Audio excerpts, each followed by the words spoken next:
कहा ये संसार जो दिखाई देता है ना, इसका जन्मदाता भगवान है। इस संसार को बनाने वाला भगवान है। जिसने ये संसार बनाया है उसको हम भगवान मानते हैं। वही इस संसार का पालन करता है, उसी में ये संसार लय को प्राप्त हो जाता है। उसी के कारण से इस संसार की प्रतीति हो रही है।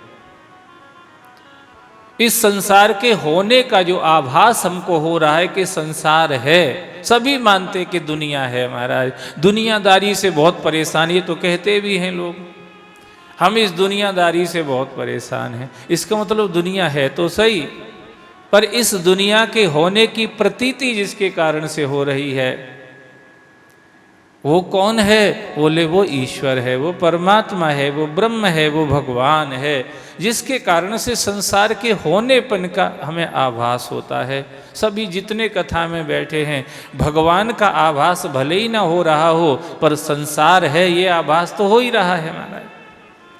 पर भागवत ये कह रही है कि संसार के होने का आभास जो है वो आपको जिस कारण से हो रहा है वो कारण कोई और नहीं, ईश्वर ही है, भगवान ही है।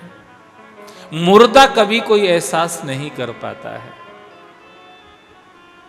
मुर्दे को कोई एहसास नहीं होता। उसके उस शरीर को जला दो, आपके चाहे लकड़ियों के बीच में रख दो और चाहे इलेक्ट्रिक वाली उसमें शवदाह ग्रह में जला दो। अभी कोरोना में बेचारों को बहुत सारों को उसी में ही जलना पड़ा, इलेक्ट्रिक वाले में।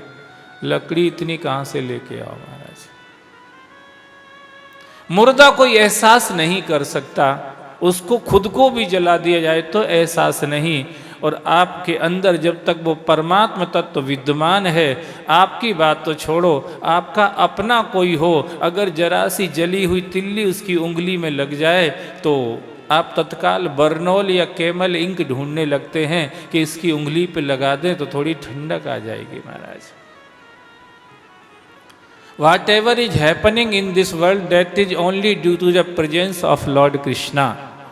जो कुछ भी इस संसार में हो रहा है वो किसकी उपस्थिति से हो रहा है? भगवान की उपस्थिति से। बस ये चीज़ हमको सदा याद बनी रहे तो हम और भगवान दूर नहीं हैं, पास पास में रहते हैं।